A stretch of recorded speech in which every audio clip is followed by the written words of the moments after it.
Assalamualaikum warahmatullahi wabarakatuh. Kami dari kelompok 7 akan mempresentasikan tutorial pembelajaran Excel dan PowerPoint untuk memenuhi tugas multimedia. Nama saya Nurul Fatia, NIM saya 121816. Di sini saya akan menjelaskan tentang rekapitulasi gaji pegawai. Rumusnya sama dengan desum dalam kurung kita select dari A4 sampai G9 titik koma D4 yaitu gaji pokok titik koma kita select dari sel A15 sampai A16.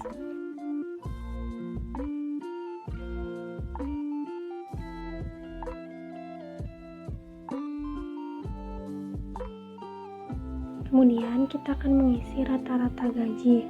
Di sini kita isi dengan rumus sama dengan D average. Dalam kurung kita select dari sel A4 sampai G9 titik koma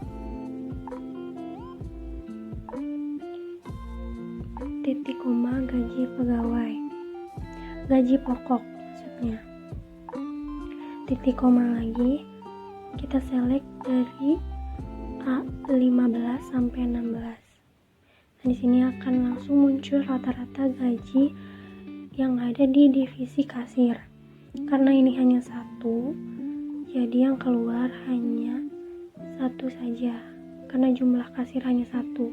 Kemudian kita mengisi gaji tertinggi, yaitu dengan rumus sama dengan D-max dalam kurung A4 kita select sampai G9 titik koma gaji pokok atau D4 titik koma lagi kita select A15 sampai A16. Kemudian akan muncul seperti ini.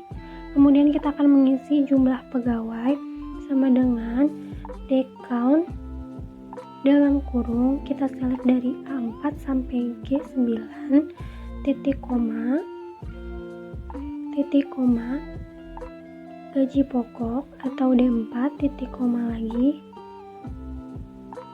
divisi dan kasir yaitu A15 sampai 16. Nah, kemudian tutup kurung keluar hasilnya.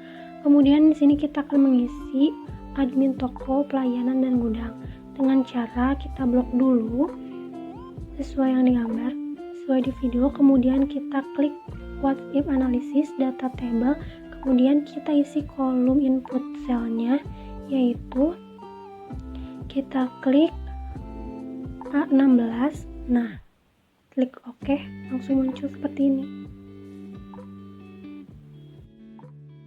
Nah, jadi untuk mencari rekapitulasi gaji pegawai, kita bisa menggunakan rumus seperti tadi.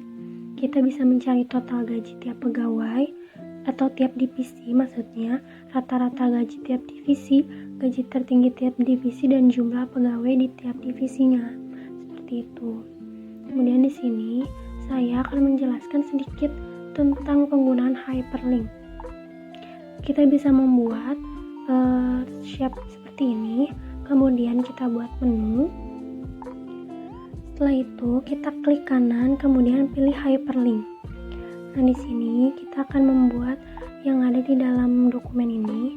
Kita klik sheet 1, di mana sheet 1 itu terdiri dari halaman utamanya seperti itu. Nah, jadi jika kita klik menu akan ke halaman utama seperti itu. Nah, di sini kita akan menghapus hyperlink yang sudah ada, kemudian menggantinya dengan yang baru seperti di video ini. Nah, kemudian kita klik kanan lagi setelah dari remove, kita pilih place in the document, kemudian kita pilih sheet 2, di mana sheet 2 itu yaitu adalah data karyawan. Jadi, jika kita mengklik di halaman utama data karyawan akan muncul ke sini. Kemudian kita klik, misalkan klik data barang akan muncul ke menu data barang. Seperti itu. Selanjutnya di sini saya akan menjelaskan tentang tabel persediaan barang. Nah, di sini pertama kita harus membuat tabel seperti ini. Kemudian kita akan mengisi sel nama barang dengan cara kita klik data, kemudian kita pilih data validation, kemudian klik, kemudian kita ganti menjadi list. Kemudian source-nya kita ambil dari data barang. Di sini kita select dari B8 sampai B17, kemudian tekan F4, kemudian klik OK. Setelah itu akan muncul list seperti ini. Nah, di sini kita bisa tarik ke bawah agar bisa langsung dipergunakan listnya.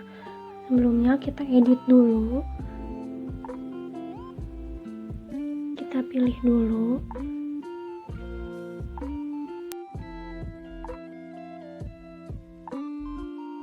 Kemudian di sini kita akan mengisi kode barang dengan rumus sama dengan VLOOKUP dalam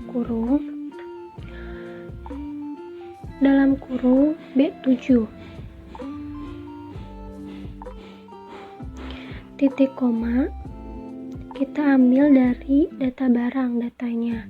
Kita select dari sel B8 sampai D17, kemudian pencet F4. Setelah kita pencet F4, kemudian kita tambahkan titik koma 2 itu yaitu tabel dari data barang. Jadi tabel kedua dari data barang. Jadi akan muncul kode barang. Seperti itu. Kita tarik ke bawah, hasil seperti ini. Nah, untuk penggunaan ini, jadi si kode barang bisa mengikuti nama barang yang bisa dipilih seperti ini, seperti di video. Jika kita memilih soto Lamongan, otomatis kode barangnya juga akan terganti. Begitu pula yang lain. Kemudian di sini kita akan membuat atau mengisi nama supplier dengan rumus sama dengan VLOOKUP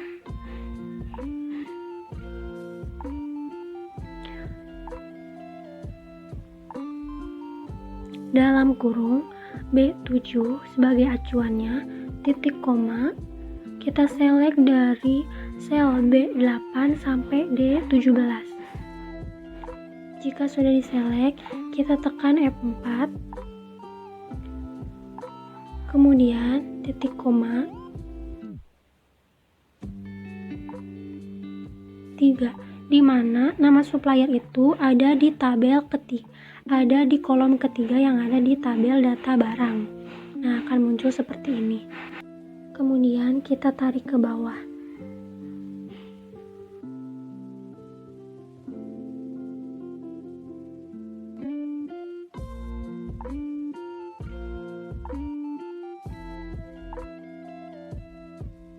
Setelah itu kita akan mengisi unit. Nah, di sini secara manual saja, sesuai dengan unit yang ada di persediaan barang ya.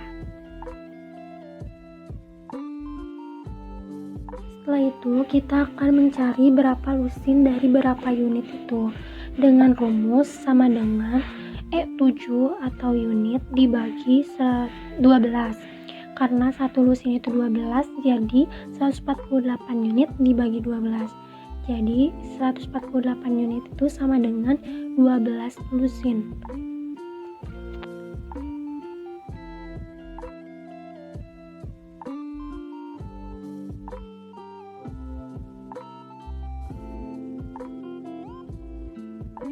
Kemudian kita akan mengisi sel kodi di mana unit itu dijadi berapa kodi gitu. Dalam 148 unit itu berapa kodi. Nah, rumusnya itu sama dengan E7 atau unit dibagi 20.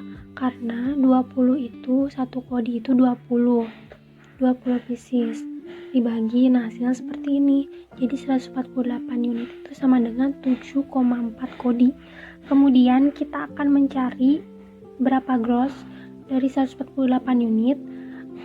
Rumusnya sama dengan E7 dibagi 144 karena satu gross itu 144 pieces.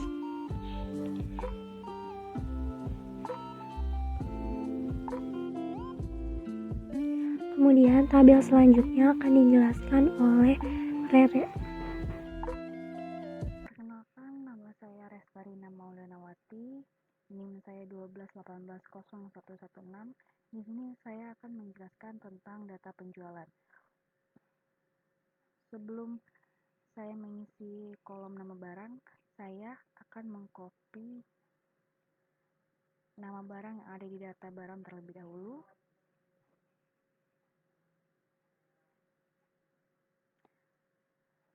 Setelah saya copy, lalu akan saya cut untuk mempermudah saya membuat data validation. Daripada mengketik ulang semuanya, alangkah baiknya saya membuat data validation. Di sini saya rubah dulu menjadi list. Setelah itu yang saya cut tadi saya copy di sini, lalu akan muncul tabel seperti ini. Semuanya diisi terlebih dahulu. Setelah kolom nama barang semua sudah terisi, lalu selanjutnya harga. Karena harga pun sudah ada di data barang, di sini saya akan memakai rumus VLOOKUP.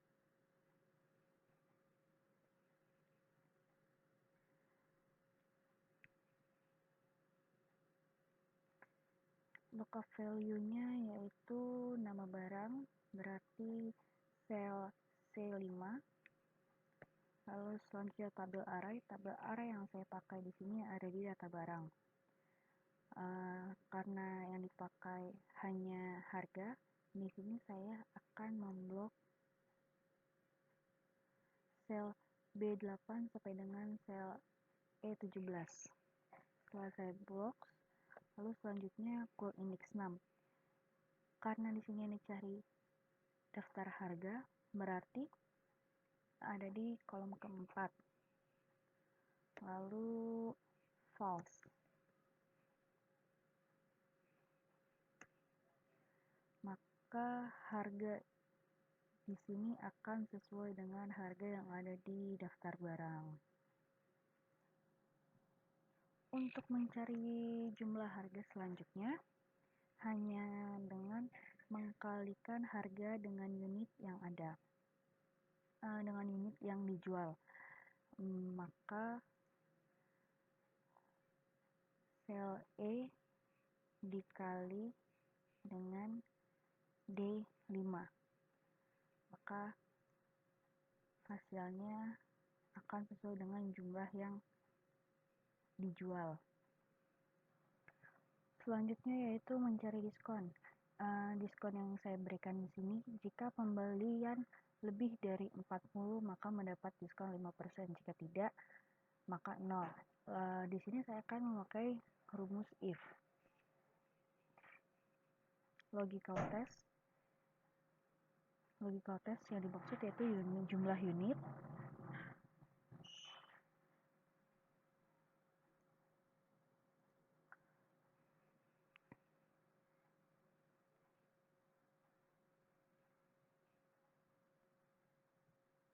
value if true yaitu 5%.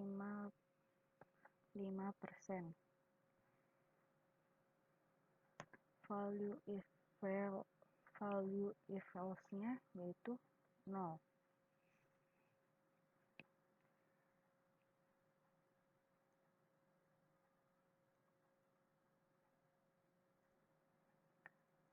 Selanjutnya yang saya cari yaitu HPP. HPP di sini sudah ada di kolom persediaan. Di sini saya akan menggunakan rumus VLOOKUP. Lookup value-nya yaitu sel C5. Lalu tabel array-nya ada di kolom persediaan. Saya blok sel B7 sampai dengan sel I16. Lalu call index 6.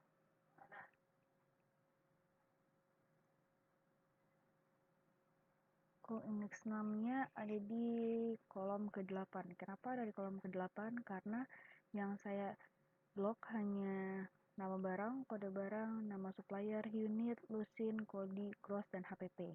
Lalu kita masukkan angka 8. Range lookup.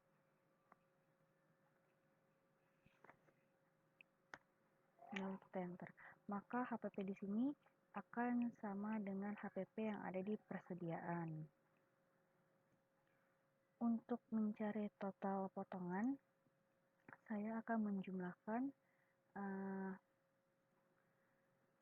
menjumlahkan harga awal dengan diskon yang didapat.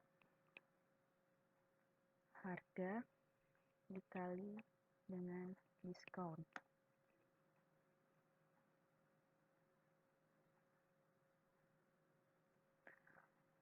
Selanjutnya yaitu total bayar. Total bayar di sini hanya perlu menjumlahkan jumlah harga ditambah dengan ongkir dikurang dengan potongan yang didapat.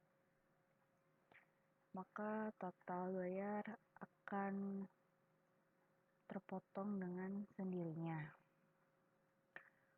Untuk menghitung profit yang didapat, saya hanya perlu menjumlahkan jumlah harga dikurang HPP ditambah jumlah unit.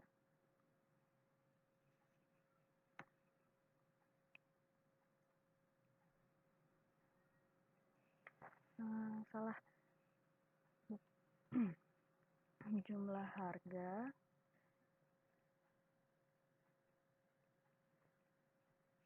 dikurang HPP dikali dengan jumlah unit yang dijual.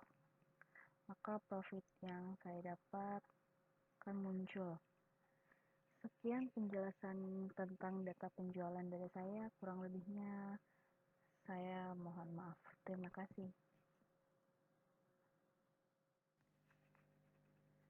Perkenalkan, nama saya Rastarina Maulianawati.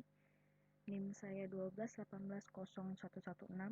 Di sini saya akan menjelaskan tentang laporan penjualan sembako Toko Mira Abadi pada bulan April 2020. Di dalam tabel ini, saya sudah mengisi beberapa kolom karena untuk mempersingkat waktu. Selanjutnya, saya akan menjelaskan dan memberikan contoh cara pengerjaan HPP. Yang dimaksud dengan HPP di sini yaitu harga pokok penjualan. Untuk mengerjakannya, saya menggunakan rumus if.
Di sini tertulis jika clinical eyeshadow maka harganya 51.300. Jika mist atau lamongan maka harganya 2.000. Dan jika ABC kecap manis maka harganya 9.500.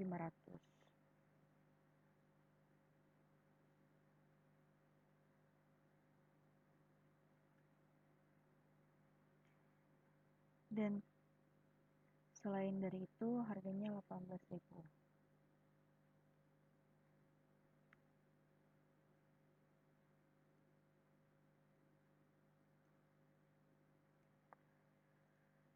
Untuk mendapatkan harga jual di sini saya menjumlahkan dengan cara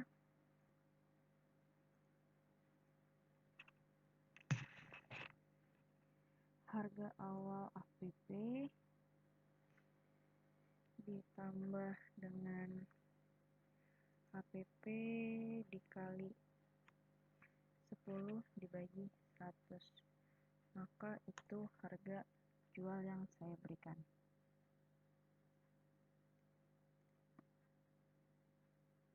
Lalu selanjutnya total. Untuk menghitung total cukup hanya menjumlahkan harga jual dikali dengan jumlah pemesanan, maka total penjualan dalam sebulan sudah bisa didapatkan hasilnya.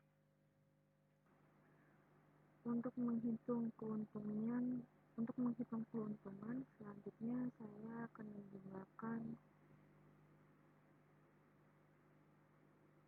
harga jual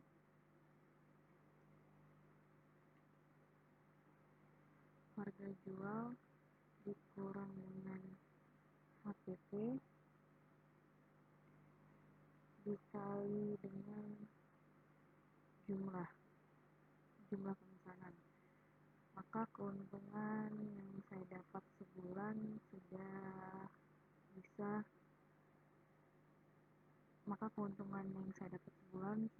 sudah bisa terlihat. Sekian penjelasan dari saya, kurang lebihnya mohon maaf. Terima kasih. Assalamualaikum warahmatullahi wabarakatuh.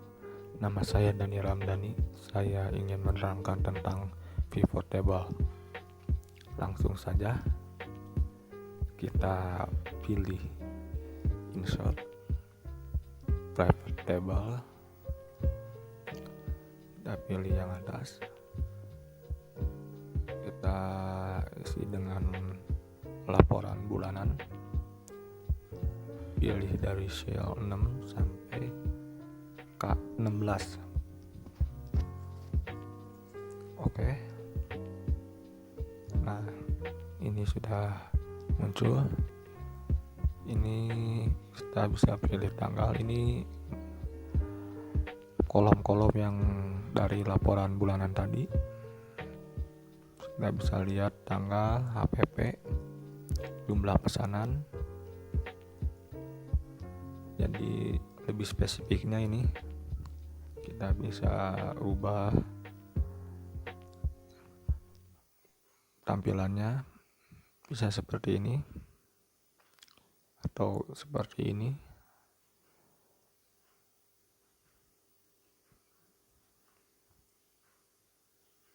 Kita juga bisa tambahkan keuntungan.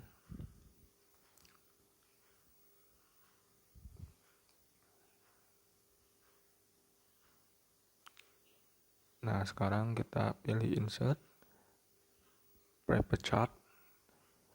Kita isi dengan laporan bulanan yang tadi dari sel 6, B6 sampai K16. Oke. Nah, ini adalah pivot table-nya.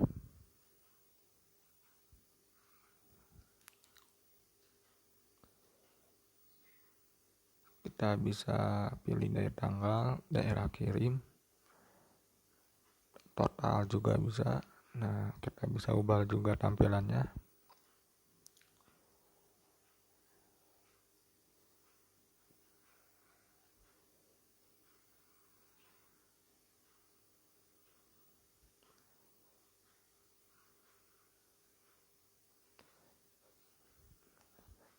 Nah, kita bisa ubah seperti ini juga ya. Gimana keinginan kita aja, ini enaknya table seperti apa. Kita pilih insert lagi private chart, kita isi dengan laporan bulanan, pilih dari sel 6 dan K16. Nah, ini adalah chart grafik. Kita bisa dari tanggal, HPP, dan jumlah dan keuntungan. Nah, ini adalah grafik dari laporan bulanan. Grafik bulan April, HPP-nya segini dan keuntungan segini, dan jadinya grafik seperti ini. Kita bisa kasih judul, pilih layout, chart title. Nah, kita bisa edit judul grafiknya. Kita kasih judul grafik HPP dan keuntungan di bulan April.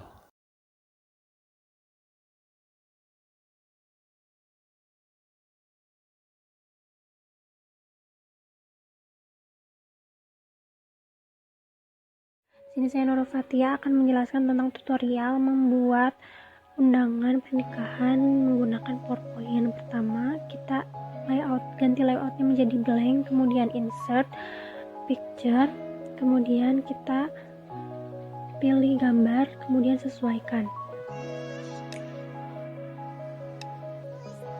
Kemudian klik insert, kemudian pilih picture lagi, kita tambahkan gambar lagi, kemudian kita crop gambarnya, dan kemudian nanti disesuaikan.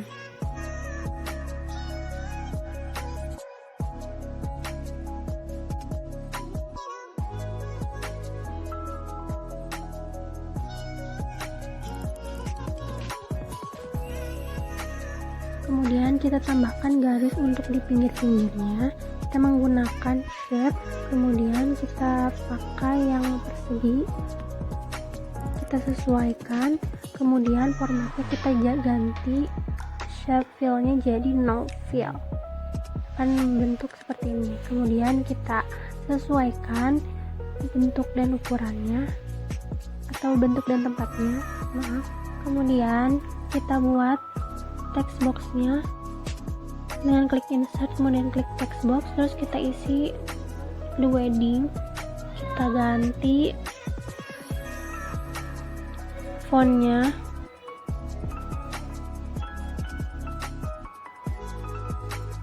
dan kita ganti warnanya, kita sesuaikan. Kemudian kita klik insert, kita klik text box, ini kita tambahkan nama pengantinnya, kemudian kita sesuaikan ukuran dan fontnya kita ganti, dan jangan lupa ganti warnanya sesuai dengan tema. Kemudian kita tambahkan tempat dan tanggal. Kemudian kita akan membuat slide isinya. Kita masukkan dulu fotonya, kita sesuaikan, kemudian kita crop.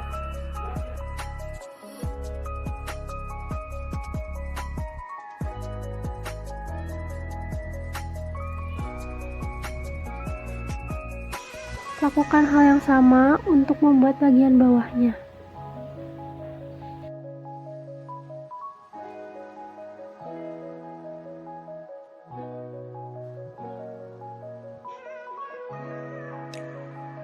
Untuk isinya kita buat kalimat seperti ini.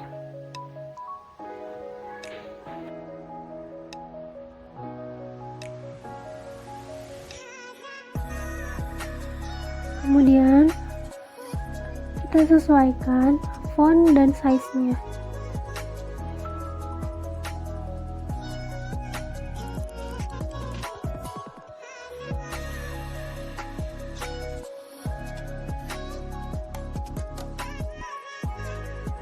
Di sini saya membuat kata bismillah untuk di bagian awal.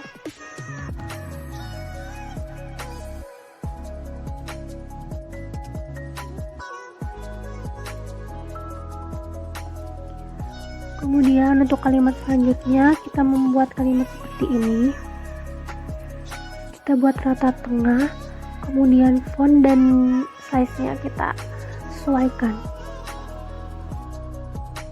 Kemudian kita buat atau kita isi di bawahnya, yaitu calon mempelai wanita dan calon mempelai prianya. Kita isi seperti ini dan kemudian kita ganti fontnya. Kemudian kita ganti jadi loose ini agar jarak tiap huruf berjauhan.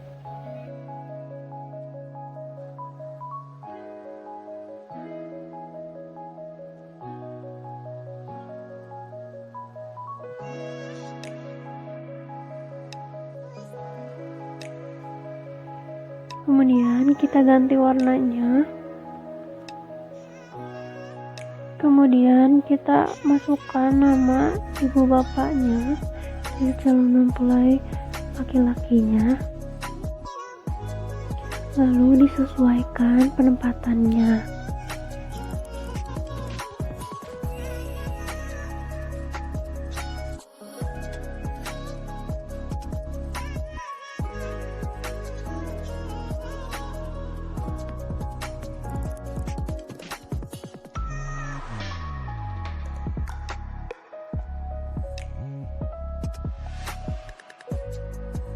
Kemudian buat nama calon mempelai wanitanya dengan ukuran, font, dan warna yang sama dengan nama calon mempelai laki-lakinya.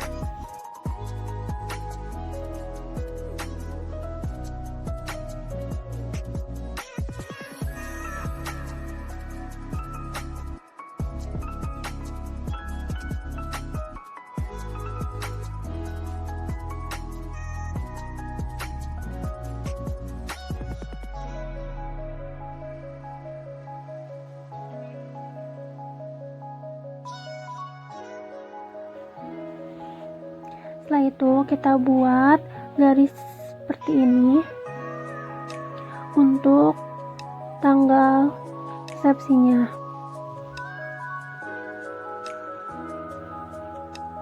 Kita masukkan tanggalnya, kemudian sesuaikan ukuran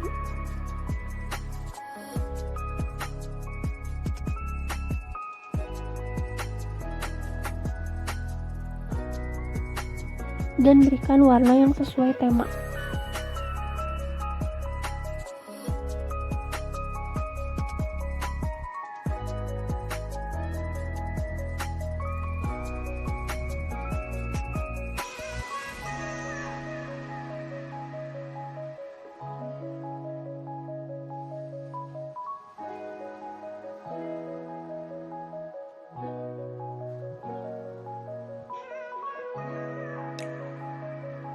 Kemudian kita buat tempat nama resepsinya.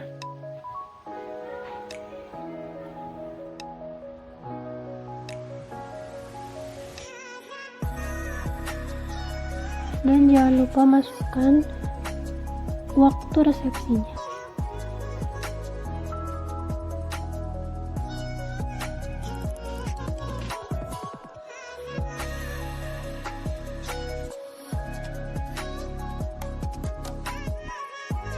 Di sini kita masukkan nama alamatnya, kemudian sesuaikan warna ini juga.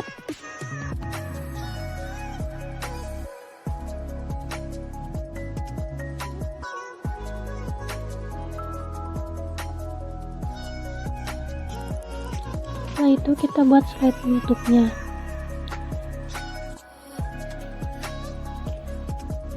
Pertama kita insert dulu, kita klik picture, kemudian kita pilih gambar yang akan kita pakai, kemudian kita isi kalimat untuk penutupnya.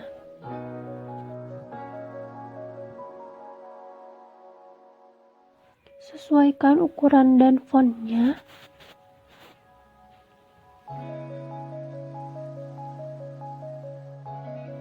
Kemudian kita tambahkan salam penutupnya. Jangan lupa beri nama hormat dari keluarga mempelai laki-laki dan mempelai perempuannya.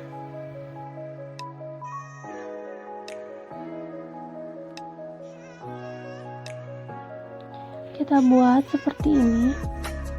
Kita tambahkan juga garis di tengah-tengahnya.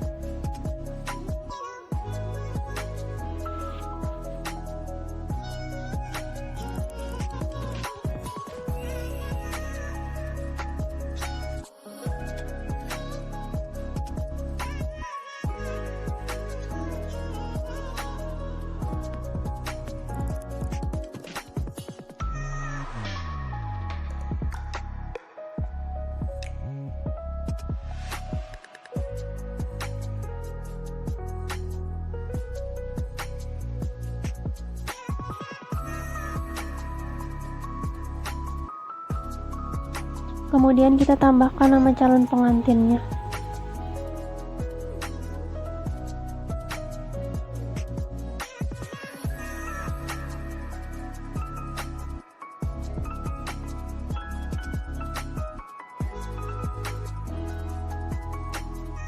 Kemudian kita edit semua slide-nya.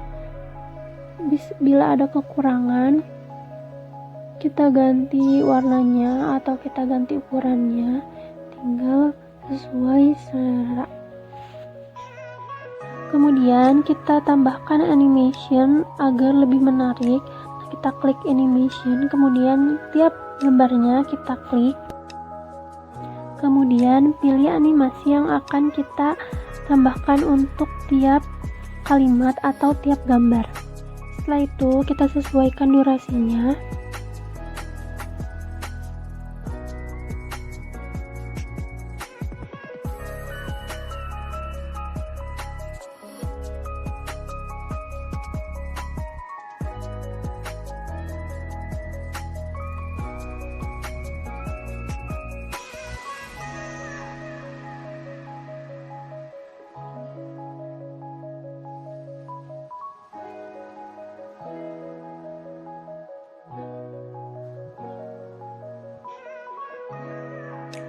Kemudian jika kita akan melihat durasinya, kita klik animation pen dan di sini kita bisa mengedit durasinya.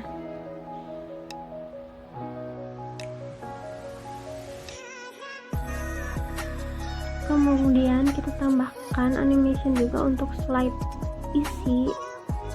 Sini kita bisa sesuaikan animasi yang bisa kita pakai.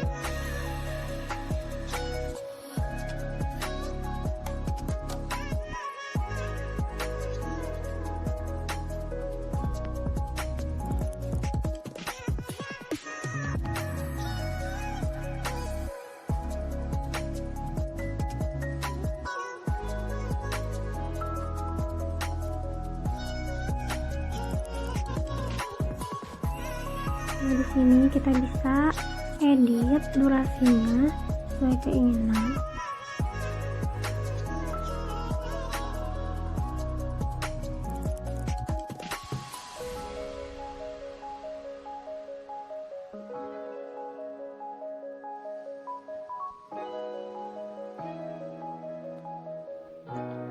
Setelah itu kita akan buat start with previous, di mana jadi kalimat-kalimat lainnya mengikuti kalimat di atasnya atau keluar dengan bersamaan dengan kalimat yang sudah diformat dengan one click. Jadi jika kita mengklik satu kali akan keluar bersamaan waktunya.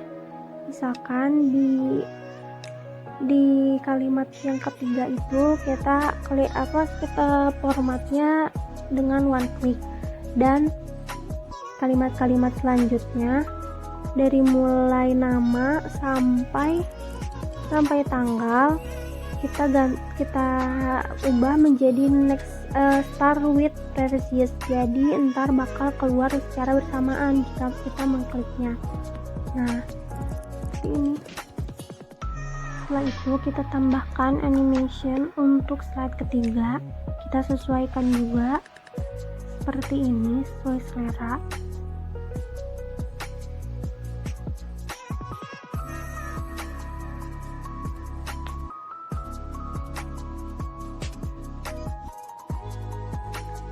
Nah, yang perlu kalian tahu, sebenarnya masih banyak animation yang lain, cuma saya hanya menggunakan animation yang berwarna hijau saja, seperti itu. Nah, kita edit juga durasinya ini, kita ganti juga start with precisesnya agar keluar bersamaan kalimat yang kita ingin keluarkan bersamaan. Mari kita lihat hasilnya.